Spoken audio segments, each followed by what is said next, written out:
সীমা আজ খুব ব্যস্ত, সংসারের অনেক কাজ তাকে করতে হয়, আবার তার উপর বিয়ে বাড়ি বলে কথা। অনেক ঘটা করে বিয়ের আয়োজন না হলেও 40-45 জনের বেশি লোকের সমাগম বাড়িতে। সব আত্মীয় স্বজন বাড়িতে এসেছে। আজ এ বাড়ির ছেলের বিয়ে। বরপক্ষ কনেপক্ষের বাড়িতে যাবে আজকে, বিয়ে পড়িয়ে বউ নিয়ে ফিরবে। বাড়িতে কাজে লোক থাকলেও রান্নাঘরের সমস্ত দায়িত্ব সীমাকেই সামলাতে হয়, আজকেও তার ব্যতিক্রম নয়। সীমা নিজ হাতে সবকিছু আয়োজনে ব্যস্ত, নিজের প্রতি তার কোনো খেয়াল নেই, কাজ আর কাজ। মাঝে মাঝে হনুফা খালাকে ডেকে ডেকে এটা ওটা করাচ্ছে। হনুফা খালা অনেক বছর ধরে এ বাড়িতে আছে, সীমা তাকে কখনো কাজের মানুষ হিসেবে ভাবে না, বরং একজন অভিভাবকের মতো গণ্য করে। বড় বউ আর কত পাষাণ হইবা তুমি, তোমার কি একটু পড়ান অস্থির লাগে না?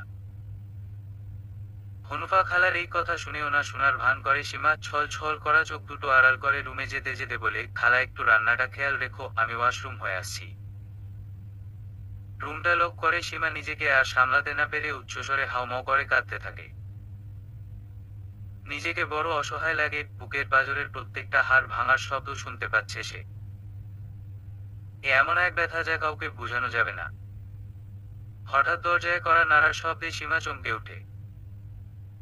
দরজার ওপাশ থেকে সীমার শাশুড়ি সায়রা বানু ডেকে যাচ্ছে বারবার। কি হলো তোমার, রুমে লক করে কি করছো এতক্ষণ? এক্ষুনি বের হও, খাবারের সময় হয়েছে, এখনো তো কিছুই টেবিলে দেয়া হয়নি, মেহমানরা কি মনে করবে? জলদি করে খাবার দাও, আর মেয়ের বাড়িতে যাবারও তো সময় হয়েছে, সবাই কিছুক্ষণ পরেই বের হয়ে যাবে। সীমা দরজাটা খুলে চুপ করে দাঁড়িয়ে রইল। সায়রা বানু হন হন করে ভিতরে ঢুকতেই গয়নার বাক্স কোথায় জানতে চাইল, সীমা তখনও চুপ করেই থাকলো। গত রাতেই তো তোমাকে বলে রেখেছিলাম তোমার বিয়ের গয়নার সেটটা রেডি করে রাখতে, আর তুমি এখনো সেটা বেরি করনি। এত ভারী সেট তো তোমার পরা হয় না, টুকটাক যা আছে তাতেই তো হয়ে যায়, তুমি তো জানো এক কথা বারবার বলতে আমার ভালো লাগে না। নাকি তুমি হিংসা করছো তোমার গয়না নতুন বউকে দিব বলে? একদমে সায়রা বানু কথাগুলো বলে যাচ্ছিল। সীমা গত রাতেই সব বের করে সাজিয়ে রেখেছিল, শুধু কারো অপেক্ষায় ছিল যেন সে মানুষটা এসে একবার হলেও বাধা দেয়। একবার হলেও বলে, তুমি এ গয়না কাউকে দিবে না, এসব আমাদের ভালোবাসার স্মৃতি, আমার প্রথম উপহার, খুব যত্ন করে তোমার জন্য নিয়ে এসেছিলাম। তুমি ছাড়া এ গয়নার অধিকার আর কারো নেই। কিন্তু সে আসেনি, কোনো কথা বলেনি। বুক ভরা দীর্ঘশ্বাস নিয়ে সীমা গয়নার বাক্সটা এগিয়ে দেয়। মা, এই নিন। এখানে সব কিছু সাজানো আছে। আপনার কোনো টেনশন করার দরকার নেই, আর আমি সকাল থেকে ব্যস্ত থাকাতে দেয়া হয়নি। সায়রা বানু বাক্সটা নিয়ে দ্রুতগতিতে বের হয়ে গেল। সীমা জানে এ বাড়িতে টাকার অভাব নেই। এরা চাইলেই এরকম গয়না কিনে ফেলতে পারে। কিন্তু তাটা নেবার একটাই কারণ, যাতে সমস্ত অসহায়ত্ব তাকে খুব লেখায়। বেঁচে থেকেও যেন ক্ষণে ক্ষণে মরতে থাকে সে। হঠাৎ করে অন্তরটা কেঁপে উঠে, তার আরো খারাপ কিছু অপেক্ষা করছে না তো? বরপক্ষ বের হবার সময় হলো, কিছু মুরব্বি আর কয়েকজন ছেলেরা বরের সাথে গেল। বাকিদের জন্য খাবার দেয়া হলো টেবিলে, সবাই খাবার নিতে ব্যস্ত, এক টেবিলে বসার জায়গা হবে না বলে সবাই সবার মতো খাবারের প্লেট নিয়ে অন্যান্য রুমে চলে গেল। সীমা সবাইকে আপ্যায়ন করতে ব্যস্ত, ঠিক সেই সময় পাশের রুম থেকে ফিসফিস করে কেউ কিছু একটা বলে উঠল, যা সীমাকে মুহূর্তের মধ্যেই পৃথিবীতে থেকেও নরকের যন্ত্রণায় পৌঁছে দিল। বাসর ঘর সাজানোর জন্য সীমার রুমটাই বেছে নেওয়া হয়েছে। এই রুমটা একটু বড়, আর সুন্দর একটা খোলা বারান্দাও আছে, ওয়াশরুমের ভিতরেও অনেক জায়গা। এমনটাই ভেসে আসছিল পাশের রুমের আলোচনায়। সিফাত কি আজ একটা কথা বলবে না? যদি এমনটা করা হয় তবে কি সে বাধা দিবে না? তার এত বছরের সংসার জীবন, এই রুম ঘিরে কত স্মৃতি, কত আবেগ, ভালোবাসা, একদিনেই সব শেষ করে দিবে সবাই। সীমা আর ভাবতে পারে না। নিজের স্বামী সিফাতের এত পরিবর্তন সে কিছুতেই মেনে নিতে পারছে না। সায়রা বানু সীমাকে ডাকলেন তার রুমে, জরুরি কথা আছে তোমার সাথে, ভিতরে এসে বসো। সীমা বলেন, সীমার চোখে মুখে আতঙ্ক। শোনো সীমা, তুমি আজকের জন্য তোমার রুমটা ছেড়ে দাও, তোমার প্রয়োজনীয় কিছু জিনিস নিয়ে উত্তর দিকের রুমটায় চলে যাও। ওখানে থাকো আজকে, কালকে না হয় আবার চলে এসো। আজকে নতুন বর কনেকে থাকতে দাও, একটু পর বাসর সাজাতে লোক আসবে, তার আগেই গুছিয়ে নাও সবকিছু। বাসর ঘরটা একটু বড় হলে দেখতে ভালো লাগবে তাই বললাম, আর সিফাতের সাথেও বিষয়টা আলোচনা করেছি, ওর কোনো সমস্যা নেই। সীমা বুঝতে পারে আজকেই ওর শেষ দিন, ও আর কখনোই এই রুমে ঢুকতে পারবে না। ওর সারা শরীর অবশ হয়ে আসে, সকাল থেকে কিছু খাওয়া হয়নি, গোসলও করতে পারেনি, চোখের জল ফেলতে গেলেও লোকজনের প্রশ্নে জর্জরিত হতে হয়। কিছুক্ষণ দাঁড়িয়ে থেকে আচ্ছা আমি ঠিক করে দিচ্ছি বলে রুমে চলে এলো সে। রুমের চারদিক খুব ভালো করে তাকালো। অনেক স্মৃতি সিফাতের সাথে তার, দেয়ালে তাদের দুজনের ছবি ঝোলানো আছে বেশ কিছু, সযত্নে সেগুলো নামিয়ে নিল। বিশেষ দিনগুলোতে সিফাতের দেয়া উপহারগুলো তাকে আরো ব্যথিত করে তুলল।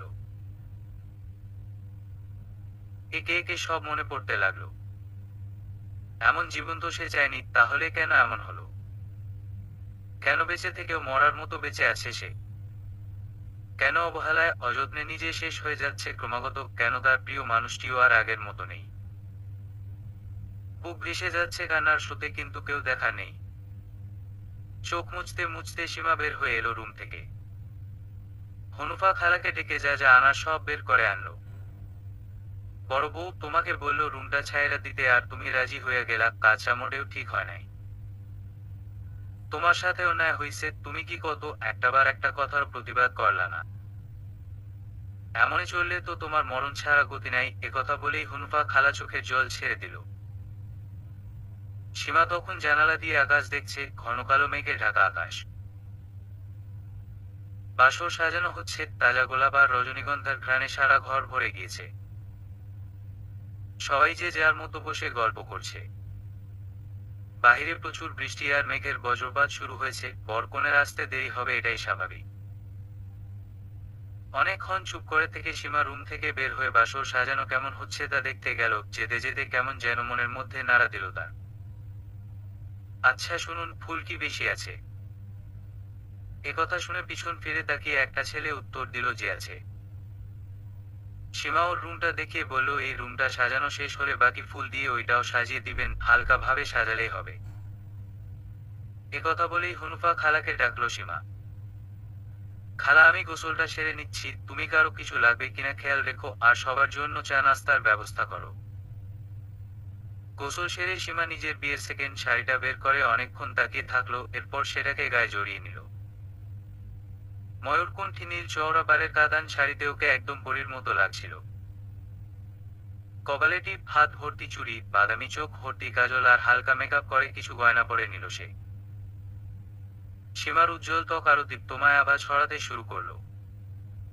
বাসর ঘর সাজানো শেষ, এখন সীমার রুম সাজানো হচ্ছে।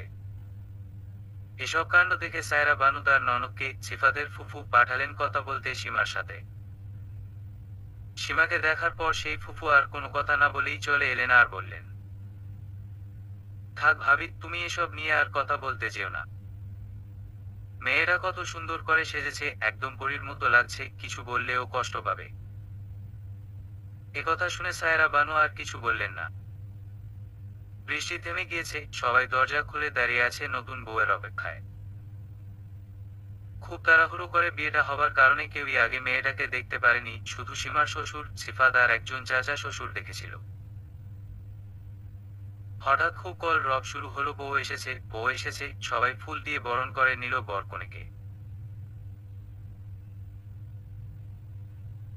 সীমা দরজার আড়ালে দাঁড়িয়ে দেখার চেষ্টা করলো, আর যা দেখলো তাতে তার দাঁড়িয়ে থাকার সামর্থ্যটুকু হারিয়ে গেল। সিফাত তার নতুন বউকে কোলে নিয়ে ঘরে প্রবেশ করছে, খুবই হাসিমাখা মুখে বউয়ের দিকে আছে, যেন নতুন কোনো সিফাত যাকে একদমই চেনা যাচ্ছে না। আরও ভাবতো বিয়ে করবে বলে তার হয়তো খুব মন খারাপ।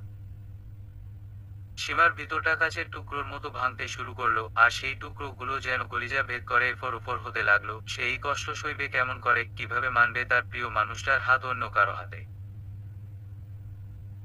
সীমা পাথর হয়ে বসে রইল রুমে। হঠাৎ দরজার শব্দে সীমা চমকে উঠল। সিফাত এসেছে তার সাথে কথা বলতে। রুমটা সাজানো দেখে কিছুটা বিচলিত হয়ে পড়ল সে। আর সীমাকে দেখেও তাকিয়ে রইল কিছুক্ষণ, পরক্ষণেই সীমাকে জড়িয়ে ধরে বলে উঠল, তোমাকে কিছু কথা বলার আছে। সীমা বলার জন্য সায় দিল। দেখো সীমা, তুমি আমার প্রথম ভালোবাসা। আমার জীবনের পুরোটা জুড়ে তুমি আমার প্রথম স্ত্রী, তোমাকে কখনোই আমি ছেড়ে যাব না। তুমিও আমায় কথা দাও, তুমি আমাকে কখনো ছেড়ে যাবে না, আমাকে তুমি ভুল বুঝবে না। কি বলছো এসব? আজকে তো তোমার আনন্দের দিন, পরে হবে এসব কথা? তুমি তোমার নতুন বউকে সময় দাও। তোমার স্থান কেউ নিতে পারবে না, তুমি তোমার জায়গাতেই থাকবে। আমার ভালোবাসা শুধু তোমার জন্য, আর আজ যে এসেছে তার কাছে আমার সন্তান ছাড়া আর কিছু চাওয়ার নেই, দেবারও নেই। সীমা সিফাতের হাত দুটো কাঁধ থেকে নামিয়ে বলে, আমি জানি তুমি আমাকে অনেক ভালোবাসো, এভাবেই ভালোবেসো সব সময়, আমার আর কিছু চাওয়ার নেই। এখন যাও বলে দূরে গিয়ে দাঁড়ায়। সীমা জানে বেশি কথা বললে সে নিজেকে সামলাতে পারবে না, তাই চুপ থাকে। সিফাতের নতুন বউয়ের নাম সালমা, দেখতে শ্যামবর্ণা। চেহারায় কোনো মায়া নেই, বয়সও খুব কম, একদমই চিকন আর কিছুটা অগোছালো প্রকৃতির। নতুন বউ সালমাকে দেখে আত্মীয় স্বজন তেমন পছন্দ না করলেও মনে মনে খুশি এই ভেবে যে সিফাতের ঘরে এখন সন্তান আসবে। সিফাত সালমাকে নিজের রুমে না নিয়ে সীমার রুমে নিয়ে যায় পরিচয় করানোর জন্য। সালমা, এই হচ্ছে তোমার বড় বোন, আজ থেকে বড় আপু বলে ডাকবে আর সম্মান করবে। ঠিক তুমিও তার ছোট বোনের মতোই থাকবে। সীমা চোখ তুলে সালমার দিকে তাকিয়ে থাকে আর বলে, সিফাত ঠিক বলেছে, তুমি আমার ছোট বোনের মতোই। সালমা অবাক হয়ে সীমার সৌন্দর্য দেখতে থাকে আর ভাবতে থাকে, এত সুন্দর একটা মানুষ শুধুমাত্র সন্তানের অভাবে এত কিছু মেনে নিচ্ছে, এত কষ্টেও কথা বলছে আমার সাথে। সালমা কিছু না বলে চুপ করে থাকে। সিফাত আর সালমাকে রেখে সীমা রুম থেকে বের হয়ে যায়। রাতের খাবারটা বাবুর্চি রান্না করেছে, সবাই বিরিয়ানি খাবে, টেবিলে হনুফা খালা খাবার দিয়ে রেখেছে। সবাইকে ডাকা হলো খাবার খেতে। খাওয়া দাওয়া শেষ করে অনেকেই চলে গেল আর কয়েকজন রয়ে গেল যাদের বাড়ি একটু দূরে। সারাদিন সীমা কিছুই খায়নি, রাতেও খেলো না, এখন ওর বমি বমি লাগছে, অস্থিরতায় আর মাথা ব্যথা নিয়ে হনুফা খালাকে সকালের নাস্তার কথা বলে দিচ্ছে। পিছন থেকে সিফাত এসে সীমাকে ডাকলো, জিজ্ঞেস করলো, তুমি কিছু খেয়েছো? হুম বলে সীমা মাথা নাড়ালো। হনুফা খালা রাগ করে চলে গেল রান্নাঘরে সীমার মিথ্যা কথা শুনে। আমি আমার রুমে যাচ্ছি, আমি চাই তুমি সালমাকে আমার রুমে দিয়ে যাবে, ও এখনো তোমার রুমেই আছে। একথা বলে সিফাত তার বাসর ঘরে চলে গেল। কত সহজেই আমাদের রুমটা ভাগ হয়ে গেল। যে আমাকে তুমি একদিনও একা ঘুমাতে দাওনি, তাকেই চিনিয়ে দিচ্ছ কোনটা কার রুম। তুমি আর আমি আর কখনোই হয়তো আমরা হতে পারবো না। সীমার পাষাণ দুটো চোখ জ্বালা করে ওঠে। সালমাকে নিয়ে সীমা সিফাতের কাছে যায়। রুমে দিয়ে বের হয়ে যাবে আর সালমা আঁচল টেনে ধরে একটু বসতে বলে, সীমা তবুও চলে যেতে থাকে। সালমা আবারও বসতে বলে। সিফাত চুপ করে থাকে, একটু পরে বলে, বসো সীমা। সীমা কি করবে ভেবে পাচ্ছে না। ও বুঝতে পারে সিফাত সালমাকে একা করে পেতে চাইছে, তাই অতি দ্রুত চলে আসে। এক দৌড়ে রুমে চলে আসে, চিৎকার করে কাঁদতে যাবে আর দেখে সিফাতের বোন ইরা বসে আছে রুমে। তবুও কান্না থামাতে না পেরে ইরাকে জড়িয়ে ধরে অনেকক্ষণ কান্না করে। ইরা তার ভাবিকে খুব পছন্দ করে, ইরাও কান্না করে কিছুক্ষণ। কেন তুমি অনুমতি দিলে ভাইয়াকে বিয়ে করার? এত বড় ভুল কেন করলে তুমি? সারা জীবন তোমার কান্নাই করতে হবে? সন্তান কি মানুষের জীবনের চেয়ে বড়? তুমি নিজেই নিজের সর্বনাশ ডেকে এনেছো, কোনোদিনও আর সুখী হতে পারবে না তুমি। ভাবি ইরা এসব বলছে আর চোখে জল ফেলছে। বাসার সবাই চাচ্ছিল তুমি আমার সাথে আমার বাসায় গিয়ে দুদিন থেকে আসো। হয়তো চোখের সামনে এসব দেখে যদি সহ্য না করতে পারো, চলো যাই ভাবি, আমার বাসা এখন একদম খালি আর তোমাদের জামাই ও ব্যবসার কাজে একটু অন্য জেলাতে আছে। সীমা চোখ মুছে ইরাকে থামিয়ে দিয়ে বলল, না ইরা, আমি কোথাও যাব না, যদি মৃত্যু হয় তবুও যেন আমি তোমার ভাইয়ের চোখের সামনেই থাকি। তাকে ছাড়া আমি কোথাও এক মুহূর্তও থাকতে পারবো না। তোমার ভাইয়াকে আমি অনেক ভালোবাসি। আন্টি ফোন দিয়েছিল, তোমার ফোন নাকি বন্ধ পেয়েছে। আমি কিছুই বলিনি, তুমি কি একটু কথা বলবে? তিনি খুব চিন্তিত তোমাকে নিয়ে, তুমি কি কিছুই জানাওনি তাদের? না, এরা কিছুই জানায়নি। জানালে আমার আব্বা আম্মা দুজনেই ছুটে আসতো, একটা ঝগড়া বিবাদের সৃষ্টি হতো আর আমাকে ওনারা কিছুতেই এখানে রেখে যেতেন না। আর আমি কিছুতেই চাইনি এসব হোক, আমি তোমার ভাইয়াকে ছেড়ে থাকতে পারবো না। ইরা সীমার কথা শুনে খুব রেগে যায় আর বলে, দেখো ভাবি, তোমাকে ভাইয়া যদি এতই ভালোবাসতো তবে আরেকজনকে নিয়ে বাসর করতে পারতো না, অন্য জীবনসঙ্গী বেছে নিত না, তুমি তার কাছে এখন শুধু করুণার পাত্রী মাত্র। এক সময় সেটাও থাকবে কিনা সন্দেহ। এসব বলে ইরা চলে যায়। সীমা জানে সব কথাগুলোই সত্যি, সবকিছু এখন অন্যরকম, অন্য কারো জন্য। অন্ধকারের কালো থেকেও তার জীবন এখন বেশি কালোময়। সীমা তার জীবনের পৃষ্ঠাগুলো উল্টাতে থাকে, স্মৃতিগুলো তার চোখের সামনে ভাসতে থাকে, সে এক গহীনে ডুব দিয়ে হারিয়ে যায় স্মৃতির চাদরে। আজ নতুন করে নতুনভাবে শূন্যবাসর ঘরে সীমার জীবনের অধ্যায় শুরু হতে যাচ্ছে। সেই সাথে পুরনো স্মৃতির হাতছানি বারবার সীমার সবকিছু এলোমেলো করে দিচ্ছে, এক একটি মুহূর্ত মরণছোবলের মতো মনে হচ্ছে তার। আজকের এই রাত কিভাবে সে পার করবে, নিঃশ্বাস বন্ধ হয়ে মরে যাবে না তো? এসব ভাবতে ভাবতে সীমার সবকিছু চোখের সামনে ভেসে উঠল, জীবনের প্রথম থেকে এখন পর্যন্ত সবকিছু মনে পড়তে লাগলো। আজ থেকে 11 বছর আগের কথা। সীমা ও তাদের পরিবারের সবাই মিলে এক আত্মীয়দের বাড়িতে বেড়াতে গিয়েছিল, যেখানে যেত সেখানেই বিয়ের প্রস্তাব পেত। এবারও তার ব্যতিক্রম হলো না। সিফাতের ছোট চাচি ছিলেন সীমার আম্মার দূরসম্পর্কের ফুফাতো বোন, তিনিই সিফাতের পরিবারকে সীমার ব্যাপারে জানিয়েছিলেন। সিফাতকে অনেক মেয়ে দেখানো হয়েছে কিন্তু পছন্দ হয়নি, সে চায় সুন্দর, লম্বা, ফর্সা একটি বউ।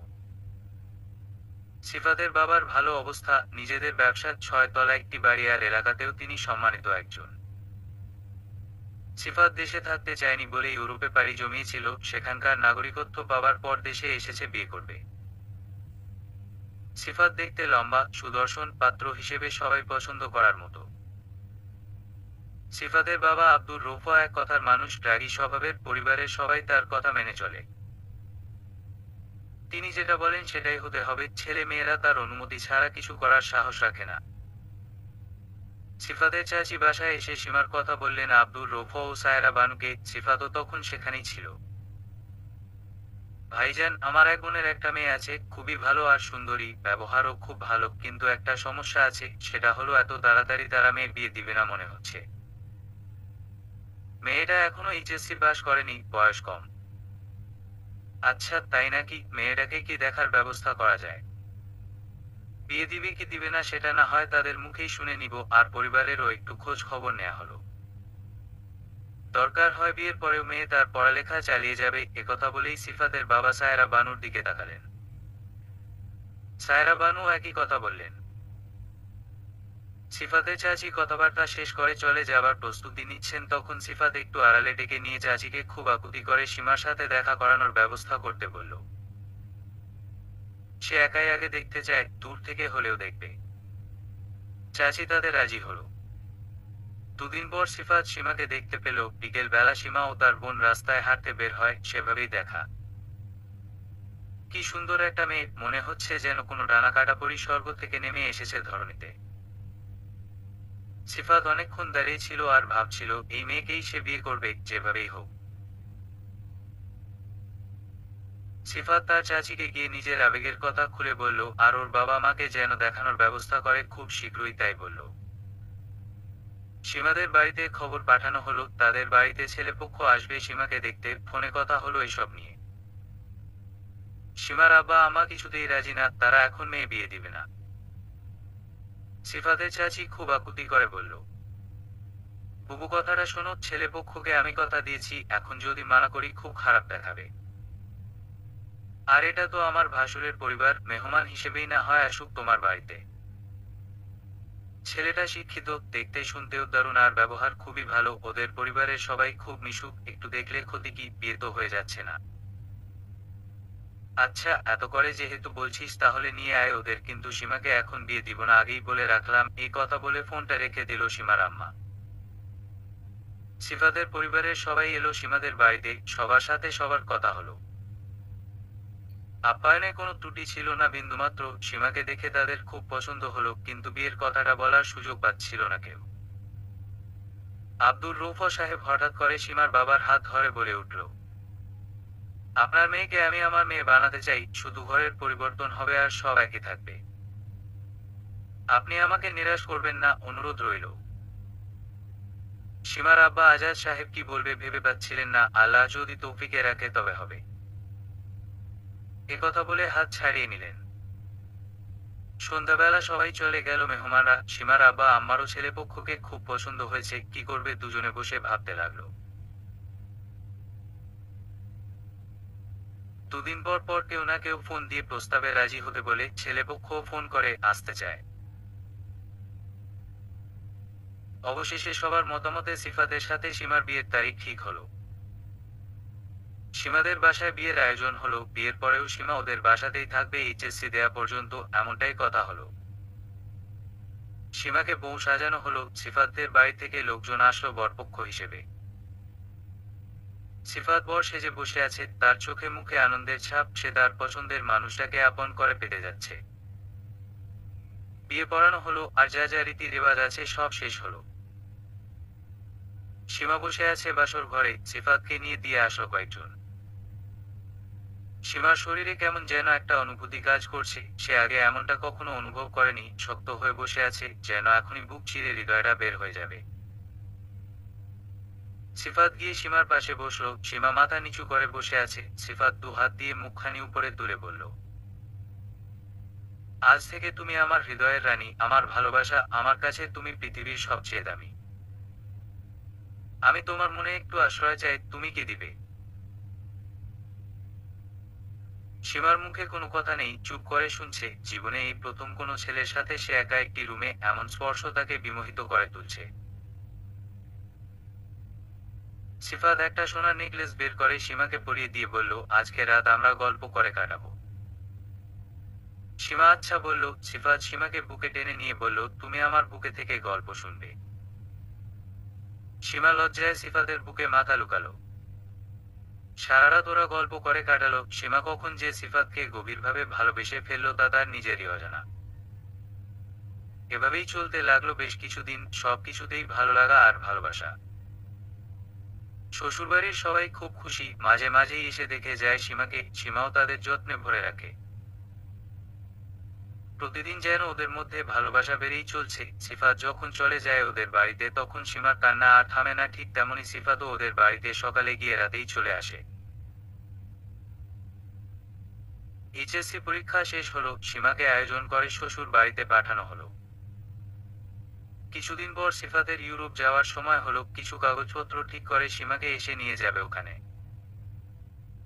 সিফাত চলে গেল। অনেক কষ্টে সীমা নিজেকে সামলালো। প্রতিদিন কয়েকবার করে সিফাতের সাথে ফোনে কথা হয় সীমার, তবুও যেন কথা শেষ হয় না। সীমার ভালো ব্যবহারে সিফাতের পরিবারের সবাই খুব খুশি। মাঝে মাঝে সীমা ওর আব্বা আমার কাছে এসে থেকে যায়। এভাবেই চলতে থাকলো সময়। পরীক্ষার রেজাল্ট বের হলো। যেহেতু সীমা দেশের বাহিরে চলে যাবে তাই সে আর কোনো ভার্সিটিতে ভর্তি হলো না। সিফাত সব ঠিক করে 7-8 মাস পরে চলে আসলো দেশে। কিছুদিন থেকে সীমাকে নিয়ে যাবার সব প্রস্তুতি শেষ করলো। বাড়ির বড় ছেলে সিফাতকে সবাই অনেক ভালোবাসে, আর সীমাকেও। তাই সবার মন খারাপ হলো ওদেরকে বিদায় দিতে। সীমারও খারাপ লাগছে সবাইকে ছেড়ে যেতে, আর মনে মনে ভালোও লাগছে। এখন থেকে সে তার ভালোবাসার মানুষের সাথে থাকবে। সীমার আব্বা আমার সাথে দেখা করে বিদায় নিয়ে আসলো ওরা। পরের দিন বাড়ি জমালো ইটালিতে। নানা রকম স্বপ্ন আর ভালোবাসার মিশ্রণে ওদের জীবন শুরু হলো ওখানে। প্রতিদিন যেন এক একটি স্বপ্নের দিন। বাড়িতে ফোনে কথা হয় নিয়মিত। মাঝে মাঝে সুযোগ পেলে কিছু না কিছু উপহার পাঠিয়ে দেয় বাড়ির সবার জন্য। এমন ভাবেই চলতে থাকলো। আরো বছর খানেক পর দুজনে মিলে সিদ্ধান্ত নিল সন্তান নিবে। সিফাতের বাবা মাও চাচ্ছে ওদের ঘরে সন্তান আসুক। 4-5 মাস কেটে গেল কিন্তু কোনো পজিটিভ রেজাল্ট আসলো না। কিন্তু তা নিয়ে ওদের মাথা ব্যথা নেই। আল্লাহ যেদিন দিবেন হবে এটাই বলল সিফাত সীমাকে। এভাবে আরো কেটে গেল একটি বছর। সীমা মনে মনে দুশ্চিন্তায় পড়ে গেল, কেন এমন হচ্ছে? ওর কি কোনো সমস্যা আছে নাকি সিফাতের? ডাক্তার দেখানো দরকার। সীমা সিফাতকে এসব নিয়ে কথা বলল। সিফাত তখনও কোনো পাত্তা দিল না। এত দুশ্চিন্তা করো না তো, যখন সময় হবে তখন ঠিকই আমাদের আল্লাহ সন্তান দিবেন। এবার সামার ভ্যাকেশনে সুইজারল্যান্ড যাব, সেই প্রস্তুতি নাও। একথা বলে সে কাজে চলে গেল। 3 বছর অতিক্রম হলো। সীমার এখন মাঝে মাঝেই মন খারাপ থাকে এসব ভেবে। আল্লাহর কাছে খুব প্রার্থনা করে একটি সন্তানের জন্য। সিফাত সীমার মন খারাপ দেখলে সান্ত্বনা দেওয়ার চেষ্টা করে। ওরা সিদ্ধান্ত নেয় ডাক্তারের কাছে যাবে। ডাক্তার দেখানো হলো, সবকিছু ঠিক আছে দুজনেরই, তবুও কেন এমন হচ্ছে বুঝতে পারলো না। কিছু মেডিসিন নিয়ে ফেরত আসলো। বাড়ি থেকে ফোন আসলে সিফাত বিষয়টা এড়িয়ে চলে, এখনই যাচ্ছে না বাচ্চা, এসব বলে রেখে দেয়। সীমা এখন আগের চেয়ে একটু মোটা হয়ে গিয়েছে, নিজের প্রতি খেয়াল কম। সীমা ওর আম্মার সাথে কথা হলে কান্নাকাটিও করে। সিফাতের ভালোবাসা একটুও কমেনি, বরং বেড়েছে। সে আগের চেয়ে বেশি সীমাকে সময় দিতে চেষ্টা করে। সিফাতের ভালোবাসায় সীমা সবকিছু ভুলে থাকে। 5 বছর পর ওরা দেশে আসে, 6 মাস থেকে আবার চলে যাবে। সবাই ওদের পেয়ে অনেক খুশি। কিছুদিন পার হলো, আত্মীয় স্বজনদের বাসায় ওদের দাওয়াতে যেতে হয়, আর কেউ কেউ বাচ্চা নেবার কথা বলে। সীমা দেশে আসার পর থেকে একটি জিনিস লক্ষ্য করছে, ওর শ্বশুর শাশুড়ি কিছু একটা বলতে যাচ্ছে কিন্তু বলছে না। খুব চিন্তিতও মনে হচ্ছে, সবকিছু ঠিক চলছে তবুও যেন কিছু একটার ঘাটতি রয়ে যাচ্ছে। এক সন্ধ্যায় তারা সিফাতকে রুমে ডাকলো একা। অনেকক্ষণ পর সিফাত রুম থেকে বের হলো, মুখ গোমড়া করে। সীমাকে দেখে হাসিমুখের ভান করলো। এমন কিছু তারা বলেছে যা শুনে সিফাতের মন খারাপ হয়ে গিয়েছে, কিন্তু বিষয়টা কি জানতেই দিল না সিফাত ওকে, শুধু বলল, আব্বা যাচ্ছে, আমি যেন দেশে এসে ব্যবসা দেখি। তিনি একা একা সামাল দিতে পারছেন না। আর সিয়াম, সিফাতের ছোট ভাই, তো এমবিবিএস শেষ করে এখন থিসিস করছে। ওর দ্বারা তো ব্যবসা কিছুতেই সম্ভব না। আর কিছু না বলে সিফাত রুমে গিয়ে শুয়ে পড়ল। সীমা চুপ করে খাটের এক কোনায় গিয়ে বসে রইল। অনেকক্ষণ পর সিফাত সীমাকে ডেকে বলল, কাল আমরা গাইনি ডাক্তারের কাছে যাচ্ছি, দুপুরের পর তুমি রেডি থেকো। সীমার আর বুঝতে বাকি রইল না কেন সিফাতের মন খারাপ। রাতের খাবার কেউ তেমন মনোযোগ দিয়ে খেলো না। খাবার টেবিলে বসে সব সময় অনেক কিছু নিয়ে কথা বলে সবাই, কিন্তু আজ কোনো কথা হলো না। সবাই চুপচাপ খেয়ে উঠে গেল। পরের দিন ডাক্তারের কাছে গিয়ে সবকিছু খুলে বলল ওরা। এত সময় ধরে বাচ্চার জন্য চেষ্টা করেও কোনো লাভ হয়নি, তাই সব ধরনের চিকিৎসা করানোর জন্য ওরা প্রস্তুত, এভাবেই বলল দুজনে মিলে। ডাক্তার তাদের দুজনকেই অনেকগুলো টেস্ট আর মেডিসিন দিল, আর কিছু নিয়ম কানুন শিখিয়ে দিল। দুজনকেই নিয়মিত ব্যায়াম করার পরামর্শ দিল। টেস্টগুলোর রিপোর্টগুলো নিয়ে আবার দেখা করতে বলল। সিফাত সীমাকে বাসায় নিয়ে রুমটা লক করে দিয়ে বলল, সীমা তুমি মন খারাপ করো না, অনেকে হয়তো অনেক কিছু বলবে, তুমি একদম পাত্তা দিবে না। সন্তানের কথা চিন্তা করে আমরা আমাদের সুখ নষ্ট করতে চাই না। আমাদের ভাগ্যে থাকলে সন্তান হবে, নয়তো না। আমার খুব কষ্ট হয় এসব নিয়ে ভাবলে, তোমার মতো মনের মানুষ আছে বলেই আমি এখনো ঠিক আছি। একথা বলে সীমা সিফাতকে ধরে কান্না করে দিল। সিফাত সীমাকে আদর করে কিছুটা শান্ত করলো। রিপোর্ট নিয়ে আবার দুদিন পর ওরা ডাক্তারের কাছে গেল। রিপোর্টে তেমন কোনো কিছুই ধরা পড়ল না, কিন্তু সীমার থাইরয়েডের প্রবলেম ধরা পড়ল, যার কারণে ডিম্বাণু সঠিকভাবে বড় হতে পারছে না। তবে এটা তেমন বড় ইস্যু না বলে ডাক্তার কিছু মেডিসিন দিল সীমাকে, আর বলল অনেক সময় এমনও হয় দুজনেই কোনো সমস্যা নেই কিন্তু বাচ্চা হচ্ছে না। তাই ধৈর্য ধরতে হবে এবং সঠিক ট্রিটমেন্ট চালিয়ে যেতে হবে। সিফাতের বাবা মা দুজনেই অপেক্ষা করছে ওদের জন্য। ওরা দুজন বাসায় এসে সবকিছু নিয়ে কথা বলল। সায়রা বানু সীমাকে ধৈর্য ধরতে বললেন আর নিয়মিত নিজের খেয়াল রাখতে বললেন। আরো কয়েকজন ডাক্তারের পরামর্শ ওরা নিল, নিয়মিত চেক আপ করতে থাকলো। যতদিন ওরা দেশে ছিল এভাবেই কেটে গেল। সীমার আব্বা আম্মাও বেশ চিন্তিত হয়ে পড়ল, আল্লাহর কাছে দোয়া করতে থাকলো যাতে সব সমস্যা সমাধান হয়ে যায়। একসময় ওদের যাওয়ার সময় হয়ে গেল। সিফাতের বাবা সিফাতকে দেশে একবারে চলে আসার কথা বলে দিল। সিফাত দেখা যাক বলে বিদায় নিল সবার কাছ থেকে। দুজনে আবারও বাড়ি জমালো ইটালিতে। সিফাত তার কাজ নিয়ে ব্যস্ত থাকে, মাঝে মাঝে সীমাকে নিয়ে এদিক এদিক ঘুরে বেড়ায়, কিন্তু সীমা মন থেকে ভালো থাকতে চাইলেও পারে না। বিয়ের প্রায় 8 বছর হতে চলল, তবুও তার কোল খালি। বাড়ি থেকে প্রায় ফোন আসে দেশে ফিরে যাবার জন্য। দেশে এসে যেন ভালো মত ডাক্তার কবিরাজ যার কাছে যেতে হয় তাই যেন যায়। সীমার আব্বা আম্মাও তাই বলে। সিফাত কি করবে ভাবতে থাকে। পরে সম্মিলিতভাবে চিন্তা করে দুজনেই দেশে ফিরে আসবে সিদ্ধান্ত নেয়। যাওয়ার 3 বছর পর ওরা একবারের জন্য চলে আসে। দেশে ফিরে কিছুদিনের মধ্যে সিফাত তার বাবার সাথে ব্যবসায় যোগ দেয়, সীমা সংসারের দায়িত্ব নেওয়া শুরু করে। আস্তে আস্তে সীমা পুরো সংসারী হয়ে ওঠে, কার কি লাগবে, কে কি খাবে, কাকে কি দিতে হবে, সবকিছু নিজে নিজে সামলাতে থাকে। দেশে এসে এবার ওরা সিদ্ধান্ত নেয় যদি কোনো ট্রিটমেন্টে কাজ না হয় তবে টেস্ট টিউব বেবি নিবে। সে অনুযায়ী ভালো একটা হসপিটালে ডাক্তারের কাছে যায়, নিজেদের সব রিপোর্ট আর সমস্যার কথা তুলে ধরে। সবকিছু শুনে ডাক্তার টেস্ট টিউব বেবি নিতে বলে সেভাবেই ট্রিটমেন্ট চলতে থাকে। আইভিএফ প্রণালী শুরু করে ডাক্তার। সিফাতের বাবা মা বিষয়টা একটু ভালো চোখে নিচ্ছেন না, আর এতদিন ধরে কত টাকা পয়সা খরচ হচ্ছে সেটা নিয়েও কথা বলছেন। টাকা পয়সা খরচ করে যদি ভালো কিছু হতো তখন না হয় বুঝতাম, এসব করে কিছুই হবে না। সমাজে লোকেরা নানান কথা বলে, এতগুলো বছরে কোনো নাতি নাতনির মুখ দেখার সৌভাগ্য হলো না। আর এসব টেস্ট টিউব বেবি নিতে হবে কেন, আর কি কোনো পথ নেই? এসব কথা সিফাতের বাবা বলতে বলতে বাসা থেকে বের হয়ে বাহিরে চলে গেলেন। সিফাত আর সীমা চুপ করে শুনল, কারো মুখেই কোনো কথা নেই, তবুও ওরা হাল ছাড়ল না। নিয়মিত চেক আপের উপরেই থাকলো, কিন্তু বিপত্তি ঘটলো যখন একবার নয়, দুবার নয়, তিনবার আইভিএফ এ নেগেটিভ রেজাল্ট আসলো। সিফাত আর সীমা দুজনেই একদম ভেঙে পড়ল। আচ্ছা, আল্লাহ যদি আমাদের সন্তান নাই দেন তবে আমরা একটি বাচ্চা দত্তক নিব, তাতে এমন কি হবে? বাচ্চার শখ তো পূরণ হবে। আর আমার এক বন্ধু ইন্ডিয়ার এক ভালো ডাক্তারের কথা বলল, দরকার হয় সেখানেও যাব, তুমি দুশ্চিন্তা করো না। সিফাত সীমাকে কথাগুলো বলল। সীমা একটু আশ্বস্ত হলো সিফাতের কথা শুনে। সিফাত মনে মনে এসব কথা বললেও ভিতরে ভিতরে কষ্ট পাচ্ছিল। যখন বন্ধু বান্ধবের সাথে দেখা হয় তখনও সবাই এসব নিয়ে মজা করে, বিয়ে করার কথা বলে। সিফাতের বাবা মাও চায় সিফাত আরেকটি বিয়ে করুক। এর আগে যখন ওরা দেশে এসেছিল তখন সিফাতকে বিয়ে করার কথা বলেছিল তারা।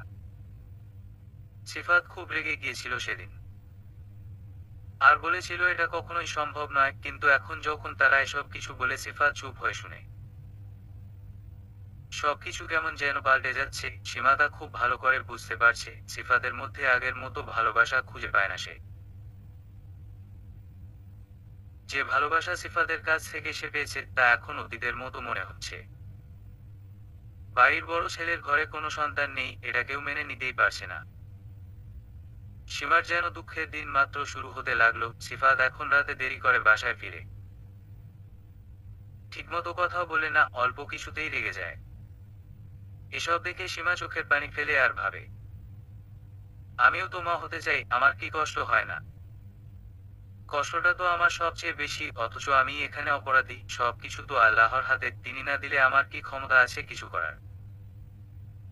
সায়রা বানো এখন আর আগের মতো সীমাকে পছন্দ করে না, অনেক ধরনের কথা শোনায়। সংসারের কাজে কোনো ভুল হলে কথা দিয়ে খুব মানসিক যন্ত্রণা দিতে থাকে। সীমা প্রতিবাদ করতে গিয়েও পারে না। একদিন সিফাতের বাবা মা সীমার আব্বা আম্মাকে ডেকে পাঠালেন তাদের বাড়িতে কিছু গুরুত্বপূর্ণ কথা বলবে তাই। দুপুরের খাবার শেষ করে তারা সীমার আব্বা ও আম্মাকে তাদের রুমে ডাকলেন। সিফাতের বাবা কথা শুরু করলেন, দেখুন, আমরা তো অনেক বছর দেখলাম, অনেক ধৈর্য ও ধরলাম, কিন্তু কোনো লাভই হলো না। নাতি নাতনির কোনো মুখ দেখতে পারলাম না। আমাদের ছেলের ভবিষ্যৎ তো এভাবে নষ্ট হতে দিতে পারি না। আমাদের চিন্তা তো আমাদেরই করতে হবে, তাই আমরা অন্য কিছু চিন্তা করছি। ঠিক বুঝতে পারলাম না আপনার কথা ভাই সাহেব, আমরাও তো চাই আমার মেয়েটা মা হোক, কিন্তু আল্লাহ না দিলে কারো তো কিছু করার নেই। আমরা সব সময় দোয়া করি ওদের জন্য যাতে আল্লাহ মুখ তুলে তাকায় ওদের দিকে। সীমার আম্মা কথাগুলো বললেন, আমি সবকিছু স্পষ্ট করে বলতে চাচ্ছি, সেটা হচ্ছে আমরা আমাদের ছেলেকে আরেকটি বিয়ে করাতে চাই। এভাবে আর কতদিন? কি বলছেন এসব? সন্তানের জন্য আপনারা আমার মেয়েটার জীবন শেষ করে দিতে চান? আমার মেয়েটার কষ্টটা আপনারা দেখবেন না? সীমার আব্বা আম্মা দুজনেই বিচলিত হয়ে পড়ল। তাদের ভিতরটা কেঁপে উঠল। আমরা তো আপনার মেয়েকে চলে যেতে বলছি না, ওই বাসাতেই থাকবে, তাতে আমাদের আপত্তি নেই। আমরা শুধু আরেকজন বউ আনবো যাতে সিফাত বাবা হতে পারে। আমরা এটা কিছুতেই মানতে পারবো না, এটা কখনোই সম্ভব না। আপনারা আমার মেয়ের এত বছরের সংসারটা নষ্ট করে দিতে পারেন না, আর এমন কিছু করলে আমরা আপনাদের ছেড়ে দিব না। তাহলে আপনারা কি আমাদের গ্যারান্টি দিতে পারবেন আপনার মেয়ের মা হওয়ার ব্যাপারে? যদি গ্যারান্টি দিতে পারেন সে সন্তান দিতে পারবে তাহলে আমরা সিফাতকে বিয়ে করাবো না, সায়রা বানু বলে উঠলেন। সীমার মা কান্না জড়িত কণ্ঠে বললেন, কি রকম কথা এটা? সন্তানের গ্যারান্টি কোনো মানুষ দিতে পারে? এসব জিনিস কি আমাদের হাতে আছে? আল্লাহ ছাড়া কেউ কি জানে কি হবে? এরকম কথা আপনি বলতে পারলেন? এসব বলে সীমার আব্বা আম্মা তাদের রুম থেকে কাঁদতে কাঁদতে বের হয়ে সীমাকে ডাকলো। সীমা সবকিছুই শুনেছে বাহিরে বসে, কথার আওয়াজে সারা বাসা যেন কাঁপছিল। সবচেয়ে অবাক বিষয় হচ্ছে সিফাত এসব নিয়ে একটি কথাও বলল না, সীমা শুধু সিফাতের মুখের দিকে তাকিয়ে কাঁপছিল। ওর হাত পা ঠান্ডা হয়ে যাচ্ছিল, মুখে কিছু বলতে পারছিল না, ওর পৃথিবীটা সংকীর্ণ হয়ে গেল মুহূর্তেই। বেঁচে থাকার মানেটাই ভুলে গেল সে, বুকের মধ্যে পাথর চাপা ব্যথা অনুভব করতে লাগলো। সীমার আম্মা সীমাকে জড়িয়ে ধরে কান্নারত অবস্থায় বলল, চল মা, আমাদের সাথে চল, এখানে তোকে আমরা রেখে যেতে চাই না, এত অসম্মান আর অবহেলা নিয়ে এখানে তোর থাকার দরকার নেই। এত বছর ধরে যেখানে আছিস সেখানের কারো কাছে আপনি হতে পারলি না, সবাই এখানে স্বার্থপর। না আম্মা, তোমরা চলে যাও, আমার কপালে যা আছে তাই হবে, আমিও দেখতে চাই আমাকে তারা কতটা কষ্ট দিতে পারে। আমি কিছুতেই তোমাদের সাথে যাব না, যা হয় হবে, তোমরা চলে যাও। আর তোমরা আমাকে নিয়ে চিন্তা করো না, সিফাত আমাকে কখনো কষ্ট দিবে না, এসব ভাববেও না, ও তো কিছু বলেনি এসব নিয়ে। বলেনি কিছু মানলাম, কিন্তু ওর বাবা মাকে এসব নিয়ে কিছু বলেনি। তুই চল মা আমাদের সাথে, কিছুদিন থেকে চলে আসিস। সীমা ওর আব্বা আম্মার কারো কথাই শুনল না, রয়ে গেল এ বাসায়। ওনারা চলে গেলেন। দুদিন পর সীমার কাছে ফোন এলো, সীমার ছোট বোন ফোন দিয়েছে, ওর আম্মা হাই প্রেসারের রোগী আগে থেকেই, এখন অবস্থা খুবই খারাপ। বমি করছে ঘন ঘন, উঠে দাঁড়াতে পারছে না, ডাক্তার দেখে গিয়েছে এসে। হসপিটালে ভর্তি করাতে বলেছে, বারবার সীমার কথা বলছে ওর আম্মা।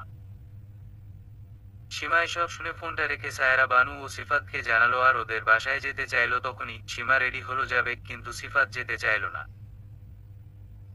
গাড়ি ঠিক করে দিয়ে বলল, তুমি যাও, আমার কিছু জরুরি কাজ আছে, আমি পরে গিয়ে দেখে আসবো। সীমা মন খারাপ করে ওদের বাসায় চলে গেল। দু-তিন দিন হয়ে গেল, সিফাত একবার একটি ফোন করেও খোঁজ নেয়নি, সীমাও অভিমান করে ফোন দিল না। 6-7 দিন যাবার পর সীমার আম্মা কিছুটা সুস্থ হলো। সীমার ভিতরটা ছটফট করতে লাগলো সিফাতের আচরণে। বাসায় কি হচ্ছে সেটা নিয়েও চিন্তা হতে লাগলো ওর। ওদের ডাক্তারের কাছে যাওয়ার কথা ছিল, সেই তারিখও পার হয়ে গেল, কিছু রিপোর্ট দেখানোর কথা ছিল। 10 দিন পর সীমা সিফাতকে ফোন দিল। হ্যালো, সব ঠিক আছে? সব ঠিক আছে কিনা তা কি তুমি একবারও জানতে চেয়েছো? একটিবার ফোনও করনি, আসা তো দূরের কথা। এত কাজ তোমার? দেখো, অনেক ব্যস্ত ছিলাম তাই আসতে পারিনি, ফোনটা করব করব করেও কিভাবে যেন করা হয়নি। এখানে মন খারাপের কিছু নেই। এত নর্মাল একটা ব্যাপারকে এভাবে ভাবার কিছু নেই। আম্মা এখন কিছুটা সুস্থ, আমি চলে আসতে চাচ্ছি, আমাদের তো ডাক্তারের কাছে যাওয়ারও কথা ছিল, তবুও তো তুমি এসে আমাকে নিয়ে গেলে না। আমি একাই গিয়েছিলাম, এখানে তো শুধু রিপোর্ট দেখানোর কথা ছিল তাই গিয়ে দেখিয়ে এসেছি। 2-3 দিন পরে এসে তোমাকে নিয়ে আসবো।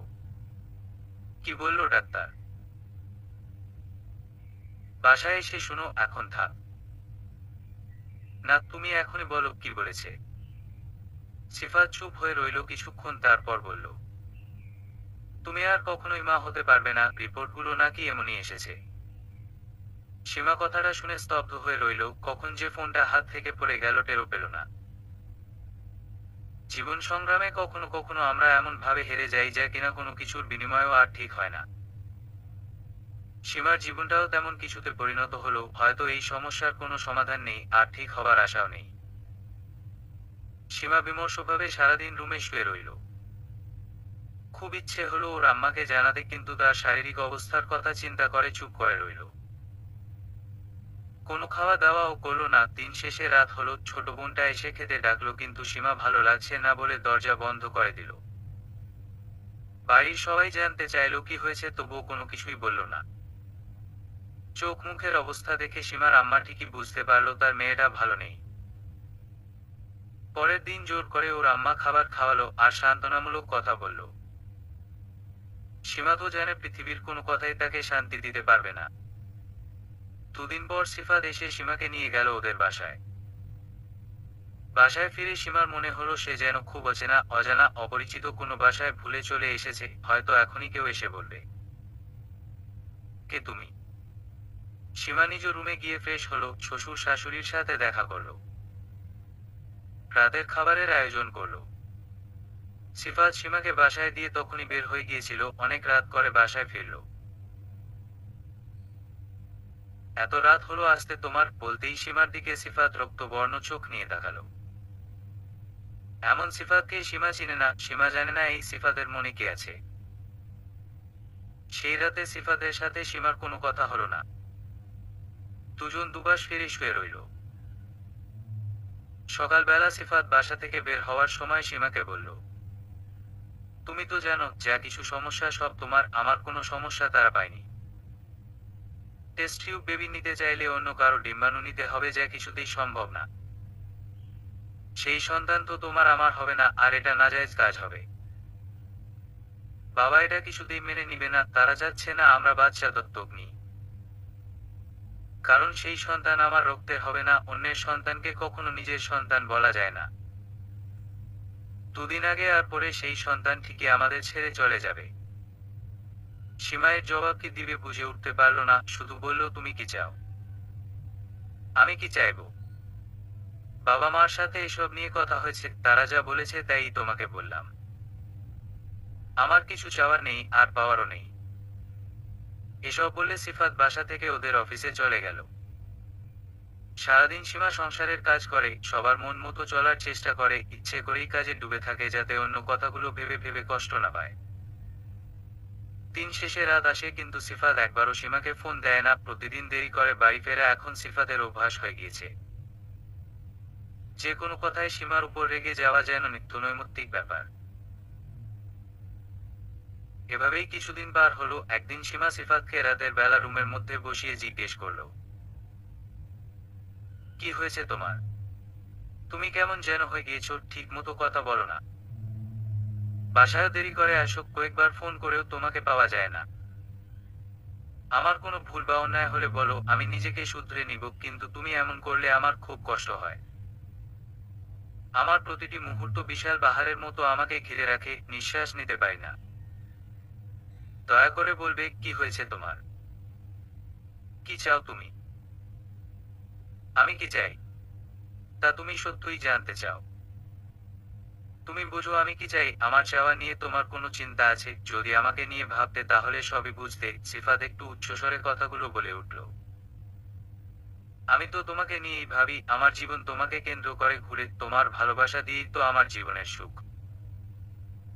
বলো তোমার কি চাওয়া, সব আমাকে বলো, আমি তোমার চাওয়াগুলোকে পরিপূর্ণ করার সর্বোচ্চ চেষ্টা করব, তবুও তোমার মুখে হাসি দেখতে চাই। তুমি বুঝেও না, বোঝার ভান করো, তুমি বোঝো না আমি কি চাই। আমার সন্তান লাগবে, নিজের সন্তান, নিজের রক্তের। আর কতদিন আমি সন্তানহীন থাকব? সারা জীবন কি শুধু অন্যদের সন্তান দেখে দেখে জীবন পার করব? সীমা চুপ করে রইল কতক্ষণ, মনের মধ্যে কেমন একটা কু ডাকল। দু চোখে আধার নেমে এলো, ও খুব করে বুঝতে পারল সিফাত কি যাচ্ছে, বুকের ভিতরে সাইক্লোন বইতে লাগলো। মুখের ভাষা আটকে গেল, কিছু বলার অবকাশ ছিল না তখন ওর। জানতাম তুমি কিছুই বলবে না, তোমার তো জীবন নিয়ে কোনো ভাবনাই নেই, আমার খুশি দিয়ে তুমি কি করবে? শুধু মুখে বলো ভালোবাসি, আর অন্তরে সেটা নিয়ে কোনো চর্চাই নেই। সিফাত কথাগুলো খুব অভিমান নিয়ে বলল। আচ্ছা, তবে কি তুমি আরেকটি বিয়ে করতে চাও? বিয়ে করতে চাইলে বিয়ে করতে পারো, তাছাড়া তো আর কোনো উপায় নেই সন্তান হওয়ার, আমি তো আর মা হতে পারবো না। সত্যি বলছো? তোমার কোনো আপত্তি নেই তো? তুমি অনুমতি দিচ্ছ আমাকে বিয়ে করার?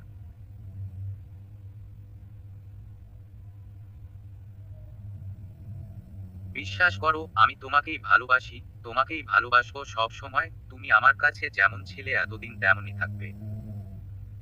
তোমার কোনো অসম্মান বা অবহেলা কখনোই হবে না, আমি তোমার সিফাত, তোমারই থাকবো। আমার শুধু একটি সন্তান প্রয়োজন, অন্য কিছু না। আমার ঘরে যেই মেয়েই আসুক না কেন সে কখনোই তোমার বরাবর হবে না, তার সাথে আমার সম্পর্ক শুধু সন্তানের জন্য হবে, কোনো ভালোবাসা থেকে নয়। এসব কথা বলতে বলতে সিফাত সীমাকে জড়িয়ে ধরে রাখল। আমি শুনেছি দ্বিতীয় বিয়ে করলে ছেলেরা অনেক বদলে যায়, প্রথম স্ত্রীকে অনেক অবহেলা করে, তুমিও যদি এমন হয়ে যাও। কি যে বলো, তা কখনোই হবে না। আমি কখনো বদলে যাব না, তুমি দেখে নিও। আমি তোমাকে অনুমতি দিচ্ছি বিয়ে করার, আমার এতে কোনো আপত্তি নেই। আচ্ছা, আমি বাবা মার সাথে কালকেই কথা বলবো এই ব্যাপারে, তুমি এখন ঘুমাও। কথাগুলো সীমা এমনভাবে বলল যেন এটা একদমই নর্মাল একটা ব্যাপার। শুধুমাত্র সীমা টের পাচ্ছিল বুকের যন্ত্রণার রাগঝুসে থাবা যা বুকটাকে চিরে চিরে খাচ্ছে। সারা রাত জেগে রইল সীমা, চিন্তা করলো একথা কিছুতেই ওর আব্বা আম্মাকে জানানো যাবে না। আম্মা এসব শুনলে অসুস্থ হয়ে যাবে আর আব্বা এখানে থাকতে দিবে না একদমই। ও সিফাতকে ছেড়ে কোথাও গিয়ে শান্তি পাবে না। সীমার অন্ধ ভালোবাসাই সীমার দুর্বলতা হলো, সিফাতের ইচ্ছে ছিল পরিবেশটা এমন করে তৈরি করবে যাতে সীমাই বাধ্য হয় বিয়ের কথা বলতে। আর তাই হলো। সীমা বিষয়টা বুঝতে পেরেছিল, তবে তা অনেক সময় পরে। পরের দিন সকালবেলা সীমা ওর শ্বশুর শাশুড়ির রুমে গেল। বাবা, আপনাদের জন্য একটা খুশির খবর আছে, আপনাদের ছেলে তো আরেকটি বিয়ে করতে রাজি হয়েছে, পাত্রী দেখা শুরু করে দিন। কি বলছো এসব, তোমার কি মাথা ঠিক আছে? যা বলছো ভেবে বলছো তো, সায়রা বানু বলে উঠল। জি মা, সত্যিই বলছি, সে বলেছে আরেকটি বিয়ে করবে আর আমিও অনুমতি দিয়েছি। সত্যিই তুমি অনুমতি দিয়েছো? পাগলের মতো কি বলছো? সকাল সকাল উল্টাপাল্টা কি শুরু করে দিলে? সিফাতের বাবার প্রশ্নবিদ্ধ চোখ সীমার দিকে। না বাবা, কোনো উল্টাপাল্টা বলছি না, আমি একদম সত্যটাই বলছি। আচ্ছা তাই নাকি, তাহলে তো সিফাতের সাথে কথা বলতে হয়, এটা কোনো কথা হলো? একথা বলেই সিফাতের বাবার ঠোঁটের কোণায় হাসি ফুটে উঠল। সীমা সেই হাসি খুব স্পষ্ট ভাবে দেখতে পেল। হাসির রেখাটা ওর হৃদয়ে এসে কাটার মতো করে বিঁধল। একদিন পর। ভাবি ভাবি। ইরা ওর শ্বশুর বাড়ি থেকে এসে সীমাকে জোরে জোরে ডাকা শুরু করলো। কি হয়েছে, এভাবে ডাকছো কেন? আগে বসো, কেমন আছো তুমি? একটা ফোন দিয়ে আসবে না? সবকিছু ঠিক আছে তো? সীমার একের পর এক প্রশ্নে ইরা রেগে গেল।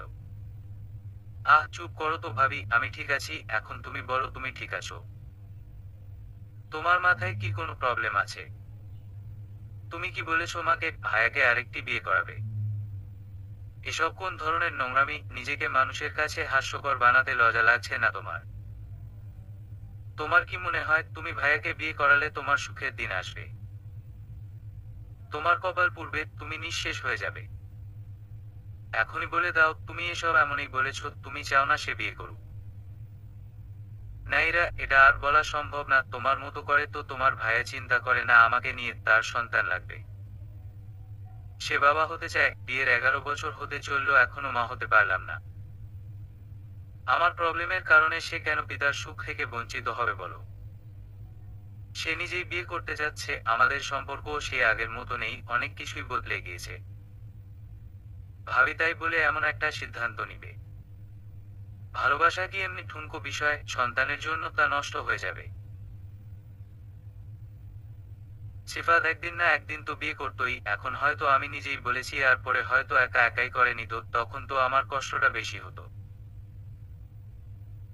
ভালোবাসাটা আসলে একটা গাছের মতো, একটা গাছ বেঁচে থাকার জন্য সূর্যের আলো লাগে, কার্বন ডাই অক্সাইড ও পানি লাগে, কোনো একটা কিছু ঘাটতি হলেই কেমন ফ্যাকাশে হওয়া শুরু করে গাছটি, ঠিক তেমনি আমাদের ভালোবাসাও সন্তানের অভাবে ফ্যাকাশে হয়ে গিয়েছে।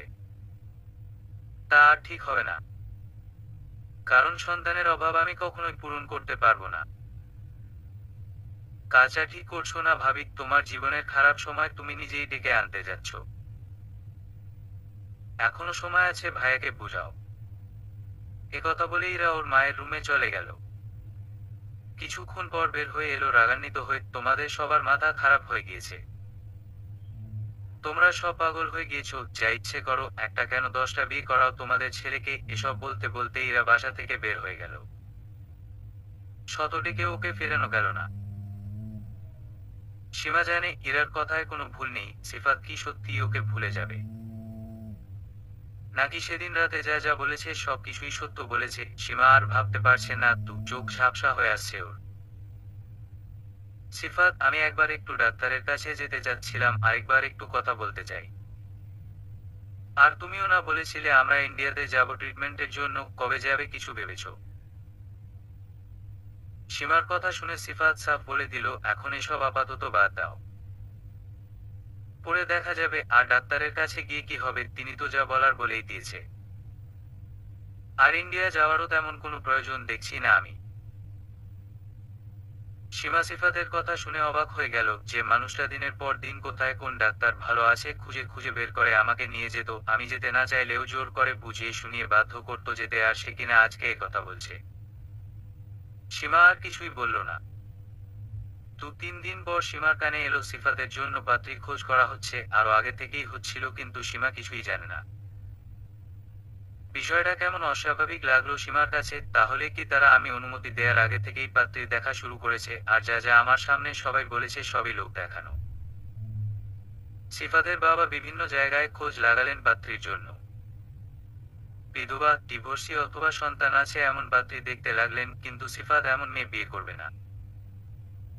সে অবিবাহিত, কম বয়সী সুন্দর মেয়েকে বিয়ে করবে, সে অনুযায়ী পাত্রী খোঁজা হচ্ছে। কিন্তু তেমন কোনো পাত্রী পাওয়া গেল না। সিফাত বিবাহিত আর বয়সও প্রায় 39, এ অবস্থায় ভালো পরিবারের মেয়ে না পাওয়াটাই স্বাভাবিক। তারপর সিফাতের বাবার এক বন্ধু সালমার খোঁজ দিল। সালমাদের পরিবারের আর্থিক অবস্থা ভালো না, কোনোরকম সংসার চলে। সালমার বয়স কম, অবিবাহিত, তেমন সুন্দরও না, তবুও সিফাত দেখে রাজি হয়ে গেল বিয়ের জন্য। সালমাদের পরিবারে জানানো হলো বর্তমান বউ বন্ধা, কখনোই মা হতে পারবে না। সালমাকে তারা সুখে রাখবে, কোনো সমস্যা হবে না কিছু নিয়ে। আরো অনেক কথা হলো দু পরিবারের মধ্যে। বিয়ের দিন তারিখ ঠিক হলো, আংটিও পরানো হলো, এত কিছু হয়ে গেল, কিন্তু সীমা কিছুই জানতে পারল না।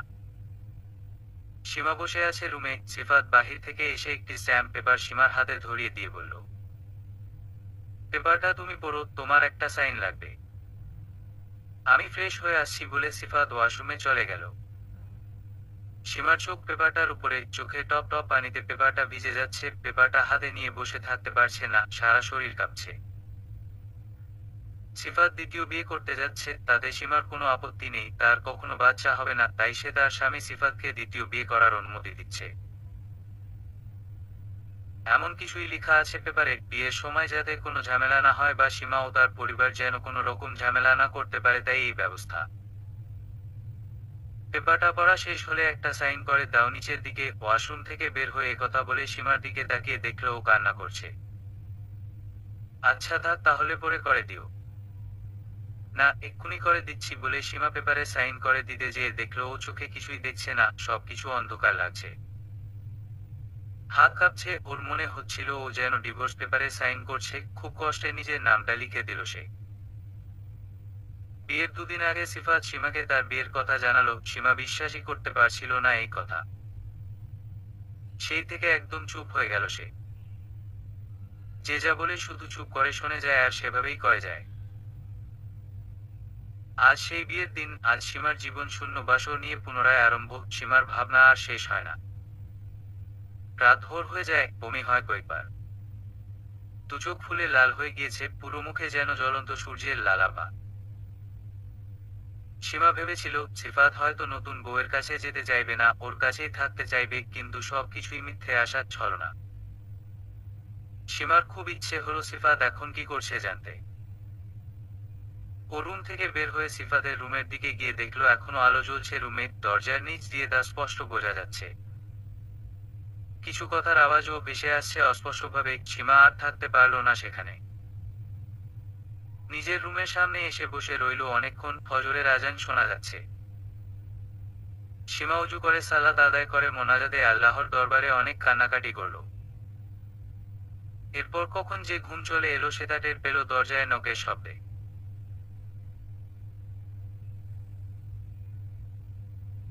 সীমা ঘুম থেকে উঠে নাস্তা বানাতে গেল, সাথে ফুফু শাশুড়ি হনুফা খালা সাহায্য করল। সবাইকে নাস্তার জন্য ডাকা হলো। সিফাত সীমাকে ডেকে আস্তে করে বলল, বেডশিটটা একটু চেঞ্জ করে দাও। কেউ রুমে যাওয়ার আগেই করে এসো। সীমা সিফাতের রুমে গিয়ে দেখলো সালমা গোসল সেরে বসে আছে। কেউই কিছু বলল না। সীমা চুপ করে অন্য কারো ভালোবাসার দাগ ঢেকে দিল নতুন চাদরে। সবাই নাস্তা করতে বসলো। আব্দুর রৌফ সাহেব তার নতুন বৌমাকে মধুর সুরে ডাকলেন টেবিলে। সিফাতের ঠিক পাশে চেয়ারটায় বসতে বললেন। সীমার সেই স্থানটাও বুঝে আজ থেকে রইল না। সীমা সবাইকে ঘুরে ঘুরে খাবার পরিবেশন করছে, কারো কোনো খেয়াল নেই সীমার প্রতি। ফুফু শাশুড়ির হঠাৎ বলে উঠল, সীমা তুমি তো কাল থেকে কিছুই খাওনি, কতবার রাতে বমিও করেছো, এক্ষুনি খেয়ে নাও, বসো। সায়রা বানু তখন তাড়াতাড়ি খাওয়ার জন্য তাড়া দিল।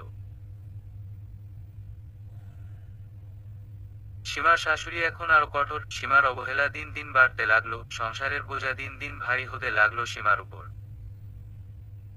সিফাত খুব কম সময় সীমার কাছে আসে। সালমাও হিংসা করা শুরু করে দিল সীমাকে। সিফাতকে সীমার সাথে দেখলেই দূর থেকে ডাকাডাকি শুরু করে দেয়। কিছুদিন পর সীমার বাড়ি থেকে ফোন আসে। তাদেরকে কে যেন ফোন করে সিফাতের বিয়ের কথা জানিয়েছে। সীমার আব্বা আম্মাকে সীমা এতদিন কিছুই জানতে দেয়নি। এখন সে কি জবাব দিবে ভেবে পাচ্ছে না। এগুলো আমরা কি শুনছি? তুই কিছু বলছিস না কেন? হ্যাঁ আম্মা, ঠিকই শুনেছ, আমি তোমাদের জানাইনি বিষয়টা, আমাকে তোমরা মাফ করে দিও বলেই সীমা কেঁদে উঠল। এত বড় একটা ঘটনা ঘটে গেল আর আমরা কিছুই জানলাম না। সিফাতকে আমরা ছাড়বো না। ওকে পুলিশে দিব, ওর পরিবারের সবার নামে মামলা করব। তোকে আজকে এসে নিয়ে আসবো। ওই নরকে তোর থাকার কোনো দরকার নেই। আম্মা তুমি থামো, আব্বাকে দাও ফোনটা। ফোনটা লাউডেই ছিল। আজাদ সাহেব পাশ থেকে জবাব দিলেন, বল মা, আমি শুনছি। আব্বা তুমি আম্মাকে টেনশন করতে মানা করো, আমি ঠিক আছি। আর পুলিশের কথা বাদ দাও, এসব কিছুই করা যাবে না। আমি স্ট্যাম্প পেপারে বিয়ের অনুমতি দিয়ে সাইন করে দিয়েছি। আর আমি সিফাতদের বাসায় থাকবো, কোথাও যাব না। কি বলিস সীমা, এত কিছু হয়ে গেল, তুই আমাদের কিছুই জানানোর প্রয়োজন মনে করলি না? আমরা আজকেই আসবো। না তোমরা কেউ আসবে না এখন, আমি আসবো তোমাদের সাথে দেখা করতে, তবে এখন না, কিছুদিন পর। সীমা আর কিছু বলার সুযোগ না দিয়ে ফোনটা রেখে দিল। 2 মাস পর সালমার পিরিয়ডের ডেট ওভার হওয়াতে বাসাতেই প্রেগন্যান্সি টেস্ট করলো, রেজাল্ট পজিটিভ এসেছে। সালমা সিফাতকে ফোন দিয়ে জানালো। সিফাত তখনই বাসায় চলে এলো আনন্দে। বাসার সবাই অনেক খুশি। সীমাও মন থেকে খুব খুশি হলো। সিফাতকে জড়িয়ে ধরে কেঁদে দিল সীমা, সাথে সিফাতও কান্না করলো। সালমা এখন সবার চোখের মধ্যমণি হয়ে গেল। সবাই মিলে সালমার খেয়াল রাখে। সিফাতও অনেক সময় কাটায় সালমার সাথে। নিয়মিত ডাক্তারে চেক আপ করানো হচ্ছে সালমাকে। সীমাও মন থেকে সালমা ও তার বাচ্চার জন্য দোয়া করে। এভাবেই 5 মাস কেটে গেল। হঠাৎ সীমার ছোট বোন খুব অসুস্থ হয়ে পড়ল। হসপিটালে ভর্তি করিয়েছে। অ্যাপেন্ডিসাইটিসের ব্যথা, অপারেশন করাতে হবে, সীমার আম্মা ফোন দিয়ে জানালো। তখন অনেক রাত ছিল, তবুও সীমা সিফাতকে নিয়ে বাইকে চড়ে হসপিটালের উদ্দেশ্যে রওনা দিল। 2 ঘন্টার পথ পেরিয়ে ওরা হসপিটালে পৌঁছালো। সীমা রয়ে গেল আর সিফাত সকালে চলে আসলো। অপারেশন ঠিকমতো হলো। হসপিটালে থাকতে হবে কয়েকদিন। সীমা ওর আম্মার সাথে হসপিটালেই থাকলো। 3 দিন পর সীমার নিজেকে কেমন যেন অন্যরকম মনে হতে লাগলো। পিরিয়ডের ডেট অনেক আগেই ওভার হয়েছে। এমন অনেক সময় লেট করে পিরিয়ড হলেও এবার একটু অন্যরকম শারীরিক পরিবর্তন খেয়াল করছে। খাবারের প্রতিও অনীহা কাজ করছে আর বমি বমি লাগছে কয়েকদিন যাবত। আল্লাহকে ডাকতে ডাকতে সীমা ফার্মেসি থেকে 1 টাইম প্রেগন্যান্সি টেস্টার নিয়ে নিজেই টেস্ট করলো। রেজাল্ট দেখে ওর মাথাটা একদম ঘুরে গেল।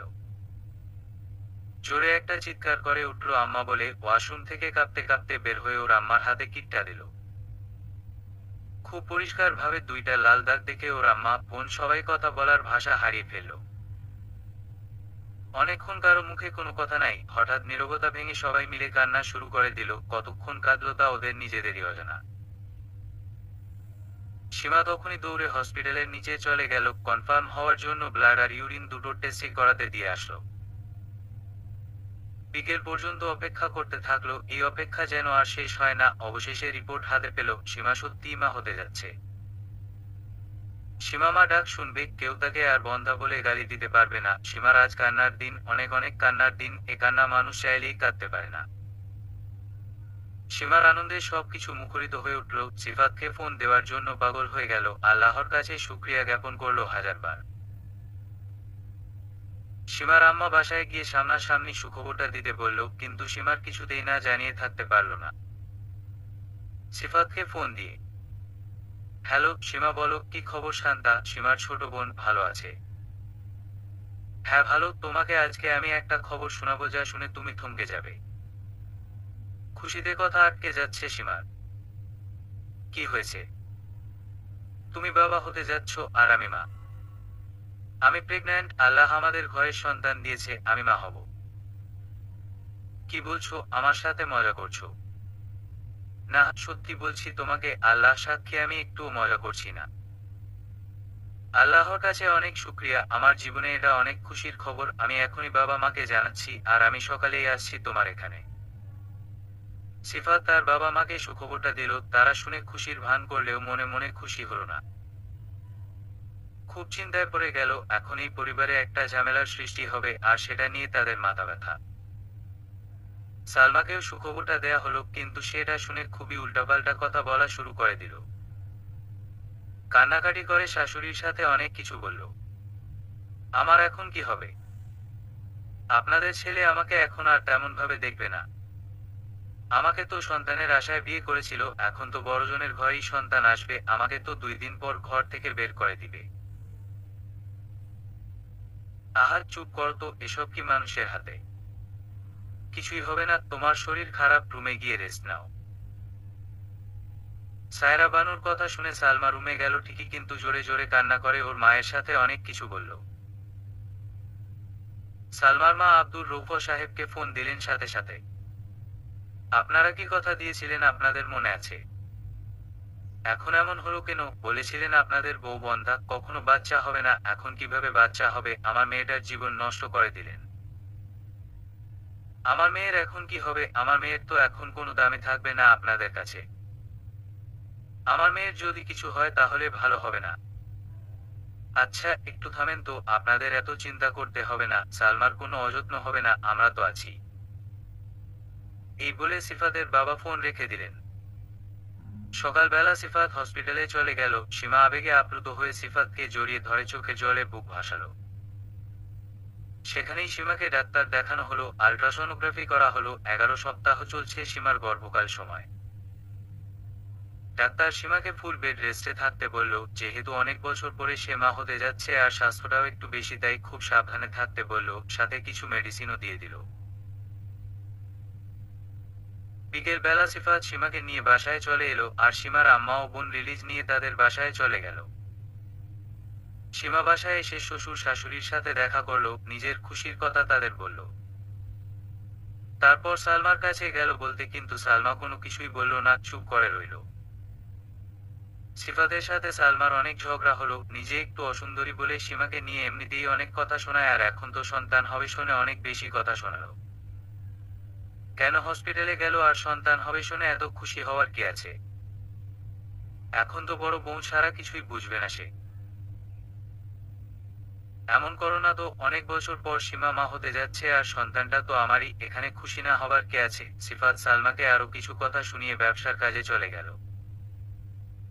সীমা নিজের রুমে রেস্ট নিতে গেল, ডাক্তারের পরামর্শ অনুযায়ী চলতে থাকলো, আর এখানেই বাধল বিপত্তি। সীমার এমন ভাবে শুয়ে বসে থাকা কারো চোখেই ভালো লাগলো না। শাশুড়ি সারাদিন ঘ্যান ঘ্যান করতে থাকলো, সালমাও কিছু করতে চায় না, আর তারাও চায় না সালমা কিছু করুক। তাদের একই কথা, সালমা তো ছোট, ও বুঝে কম, ওর এখন অনেক বিশ্রামের দরকার। আর তুমি তো বড়, অনেক কিছুই বুঝো, তোমার তো বেশি দিন হয়ও নাই, পেট এখনো ছোট, চলাফেরা করতে কি এত সমস্যা? এসব কথা শুনেও সীমা চুপ থাকে আর নিজের সন্তানের কথা ভেবে সাবধানে থাকার চেষ্টা করে। এভাবে কিছুদিন কেটে যাবার পর একদিন সিফাতের বাবা সীমাকে ডেকে বললেন, এভাবে কি সংসার চলে নাকি? তুমি যা শুরু করেছো তাতে তো মনে হচ্ছে তুমি একাই মা হচ্ছ, আর কেউ কখনো হয় নাই। সারাদিন শুয়ে থাকো, সংসারের কাজ কি শুধু তোমার শাশুড়ি একা করবে? সেও তো মা হয়েছে, বাচ্চা পেটে নিয়ে সংসারের সব কাজ করেছে, কখনো আমার মায়ের উপর কিছু চাপিয়ে দেয়নি। এই সংসারে থাকতে হলে কাজ করেই থাকতে হবে, মনে রেখো তোমাদের সবার খাওয়া থেকে শুরু করে পরার জামাটাও আমার টাকায় কেনা। আমার ব্যবসা থেকেই এই সংসারে পয়সা আসে। সীমা এসব শুনে গেল এক মনে, খুব জিদ কাজ করলো ওর মনে, ঠিক আছে কাজেরই যেহেতু দাম, এখানে মানুষের খুশি চাওয়া পাওয়ার কোনো দাম নেই, তাহলে কাজই করব। সীমা আবার আগের মতো কাজ করা শুরু করে দিল, ঘরের কাজ, রান্নার কাজ নিজের হাতে করা শুরু করলো। এমনকি ঘর মোছাও নিজ হাতে করা শুরু করলো। একটিবার সীমার শাশুড়ি সীমাকে কোনো কিছুতেই নিষেধ করলো না, আর সিফা তো বিষয়টা নিয়ে তেমন গুরুত্ব দিল না। নিজের শেষ ক্ষতিটা সীমা নিজেই করলো। একদিন হঠাৎ করে সীমার খুব পেট ব্যথা শুরু হলো, সাথে হালকা ব্লিডিংও শুরু হলো। সিফাত সীমাকে ডাক্তারের কাছে নিয়ে গেলে ডাক্তার কিছু মেডিসিন দিয়ে একদম বেড রেস্টে থাকতে বলল। কিন্তু রাতের বেলা সীমার প্রচন্ড পেট ব্যথা হতে থাকে, সাথে ব্লিডিংও বেড়ে যায়। সীমা খুব কষ্ট পায়, আর কষ্টের চেয়ে বেশি আতঙ্ক কাজ করে মনে। আল্লাহকে ডাকতে থাকে, চোখে জল যেন আর থামছেই না ওর। সিফাত আবারও রাতেই সীমাকে নিয়ে ডাক্তারের কাছে গেল। ডাক্তার সবকিছু পরীক্ষা করে জানালেন বাচ্চাটা আর নেই, কিছু অবশিষ্ট আছে, তাই ডিএনসি করাতে হবে। সীমার দু চোখে আধার নেমে এলো, কান্নারত অবস্থায় নিজেকে দায়ী করলো বারবার। পুরো শরীরটা অবশ হয়ে গেল ওর, কাছের টুকরোর মতো মনটা ভেঙে গুঁড়ো গুঁড়ো হয়ে গেল। এ যে কেমন ব্যথা তা শুধু সীমাই অনুভব করলো। দুঃখ যার সাথে, তার তো দুঃখের সাথেই বসবাস করতে হবে, এই জীবনে হয়তো সুখের দেখা তার আর কপালে নেই। সিফাতেরও খুব মন খারাপ হলো, ও বাসায় ফোন করে জানালো সবকিছু। রাতের মধ্যেই ডিএনসি করা হলো। সীমার শাশুড়ি আর ননদিরা আসলো হসপিটালে সীমাকে দেখতে। সীমা তাদেরকে দেখে হাউমাউ করে কেঁদে উঠল। দুজনেই তাকে সান্ত্বনা দিল। এখানে আমি থাকি, তুই বাসায় যা। সালমাও একা বাসায়, সিফাতের মা সিফাতকে বাসায় চলে যেতে বলল। না মা, সিফাত থাকুক আমার সাথে, আপনি চলে যান বাসায়। সীমা সিফাতকে বাসায় যেতে নিষেধ করলো, সিফাতও তাই বলল। সালমা বারবার ফোন দিতে থাকলো সিফাতকে বাসায় যাবার জন্য, তারপরও সিফাত রয়ে গেল। পরের দিন সিফাত বিল পরিশোধ করতে গিয়েছে আর রুমে সীমা একা। ডাক্তার সীমাকে দেখতে এসেছে। ডাক্তারকে দেখে সীমা কিছু প্রশ্ন করলো। ম্যাডাম, আপনাকে একটা কথা জিজ্ঞেস করব। হ্যাঁ সীমা বলুন। আপনার একটি কথাতে আমার সংসার দুভাগ হয়ে গিয়েছে, আমার হাজবেন্ড দ্বিতীয় বিয়ে করেছে। কি বলছেন এসব? আমি কি এমন বলেছি? আপনার কাছে যখন লাস্টবার আমার হাজবেন্ড আমার রিপোর্ট দেখাতে আসে তখন আপনি বলেছিলেন আমি আর কখনোই মা হতে পারবো না। কিন্তু দেখেন আমি কিন্তু মা হয়েছি, হয়তো কোলে নিতে পারিনি, আমি কিন্তু বন্ধ্যা নই। আপনার কোথাও ভুল হচ্ছে সীমা, আপনার হাজবেন্ড আমার কাছে রিপোর্ট নিয়ে এসেছে বলে আমার মনে পড়ছে না। আর আপনি আমার এখানে অনেক ট্রিটমেন্ট করিয়েছেন টেস্ট টিউব বেবির জন্য, তাই আপনাদের দুজনকেই আমি খুব ভালোভাবে চিনতে পেরেছি। আর আমি তো চিন্তিত এই ভেবে আপনারা আর আসলেন না কেন। আজকের এই যে দুর্ঘটনা, সেটা থেকে হয়তো নিরাপদেও থাকতে পারতেন। সবই আল্লাহর ইচ্ছে, কিন্তু তিনি তো আমাদের বিবেক বুদ্ধি দিয়েছেন ভালোমত চলার জন্য। সীমার আর বুঝতে বাকি রইল না যে সিফাত ওকে মিথ্যে বলেছিল তখন, শুধুমাত্র আরেকটা বিয়ে করার জন্য এত বড় মিথ্যা। বুকের মধ্যে চিনচিন ব্যথা শুরু হলো সীমার। এত কষ্ট সে কিভাবে সহ্য করবে, কিভাবে নিজেকে সামলাবে? বাচ্চা হারানোর কষ্টের সাথে সিফাতের প্রতারণার কষ্ট একসাথে মিশ্রিত হয়ে মানসিক যন্ত্রণায় ছটফট করতে লাগলো সীমা। তারপর ফেরে, তবু ফেরে, কেউ তো ফেরেই। আর জীবনের পক্ষে দাঁড়ায়। ভালোবাসা যাকে খায় এইভাবে সবটুকু খায়। ভালোবাসা আসলেই যাকে খায় এইভাবে সবটুকুই খায়। কবি হেলাল হাফিজ মিথ্যে কিছু বলেননি। সীমার সিফাতের প্রতি অন্ধ ভালোবাসায় জীবনের শেষ সম্বলটুকুও কেড়ে নিয়েছে। সীমা মনে মনে মরতে চেয়েছে বহুবার। যেখানে দুঃখের বৃক্ষরোপণ করা, সেখানে শুধু ডালপালা ছেড়ে কি হবে? সীমার মন তবুও আশার আলো নিয়ে বাঁচতে চায়। সবকিছু হারানোর পরও নিজেকে আবিষ্কার করতে চায়, কিন্তু যে জীবন অবহেলায় পরিপূর্ণ, সেখানে মাটির প্রদীপ জ্বালানোটাও বোকামি ছাড়া আর কিছুই নয়। অতি কষ্ট নিয়ে পরের দিন বাসায় ফিরে সীমা সিফাতের সাথে। সালমা হয়তো মনে মনে খুশি হয়েছিল, এখন তার আর কোনো চিন্তা নেই। সীমার আম্মাকে সীমা সবকিছু জানালো ফোনে, আর কাঁদলো। এ কান্না আর কারো কলিজা ভেদ করে, ভিতরে ক্ষত তৈরি করে না। সীমাকে ওদের বাসায় যাবার জন্য বললেও ও যায়নি। সীমার আব্বা আম্মা তাদের কাছে যেতে বলে ঠিকই, কিন্তু কখনো বলেনি তুই একবারে সিফাতকে ছেড়ে চলে আয়। শান্তার এখন বিয়ের বয়স হয়েছে, মাঝে মধ্যে ছেলেপক্ষ আসে, হয়তো বড় বোনের এমন একটি ঘটনা জেনে ছোট বোনের সৌভাগ্যে কিছুটা ভাড়া পড়বে বলেই এমনটা বলে না। সিফাতদের সংসারে সীমা আগের মতোই অবহেলিত। সিফাত আর সালমার ঘরে ছেলে সন্তান হয়েছে।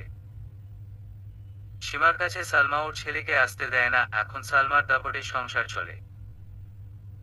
সিফাতকে সীমার রুমে দেখলেই ঝগড়া শুরু করে দেয় সালমা।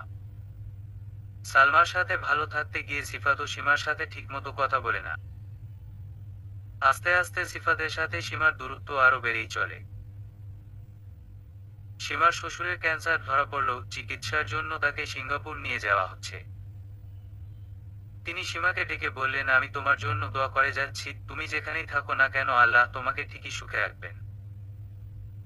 যদিও তিনি কদিন পরেই মারা গিয়েছেন। হয়তো সীমার প্রতি যে অন্যায় তারা করেছে সেই চিন্তা থেকেই হয়তো তিনি কথাগুলো বলেছিলেন। এরপর একদিন, সুন্দরী বউ ছাড়া তোমার চলে না, তাই না? আমি তো সুন্দর না, তাই আমার কথাও তোমার ভালো লাগে না, এভাবেই কথা বলছিল একদিন সালমা সিফাতের সাথে।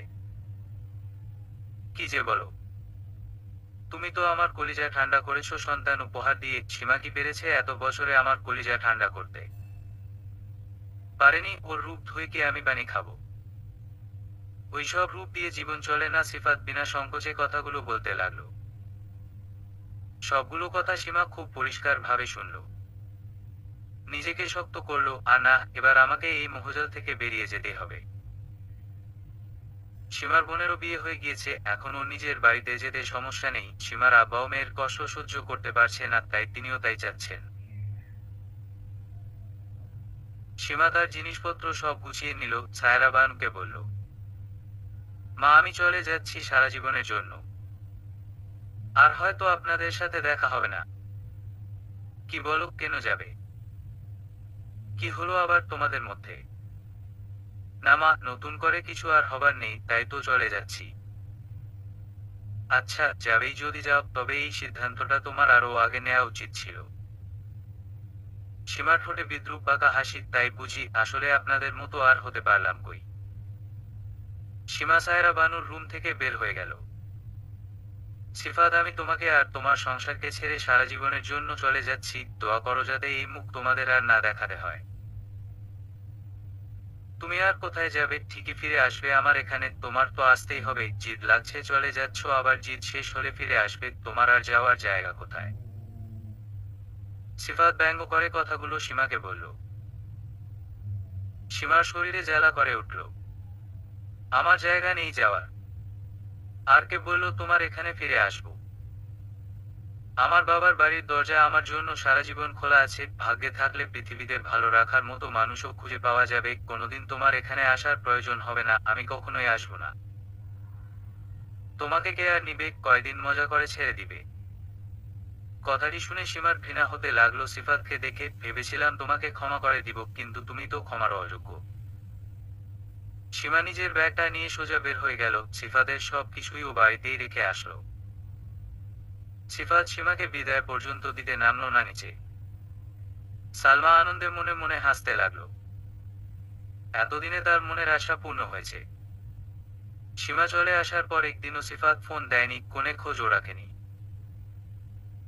6 মাস কেটে গেল, সবাই সীমাকে বিয়ে করার কথা বলছে, তবুও সীমা কোনোভাবে হয়তো ভুল করে ভাবে সিফাত হয়তো আসবে, ক্ষমা চাইবে, ওকে ফিরিয়ে নিয়ে যাবে। এভাবে আরো কিছু মাস কেটে যায়। এবার সিফাতের কাছে সীমার মামা ফোন দিয়ে সীমাকে ডিভোর্স পেপার পাঠাতে বলে। সিফাত তাতে রাজি হয় না, যার দরকার তাকে ডিভোর্স পেপার পাঠাতে বলেন। আমি পারবো না। তাহলে কি তুমি সীমাকে ফিরিয়ে নিতে চাও? মামার কথায় সিফাত বলে, আমি কেন ওকে ফিরিয়ে নিব? ও গিয়েছে, ওর ইচ্ছে হলে নিজেই আসবে।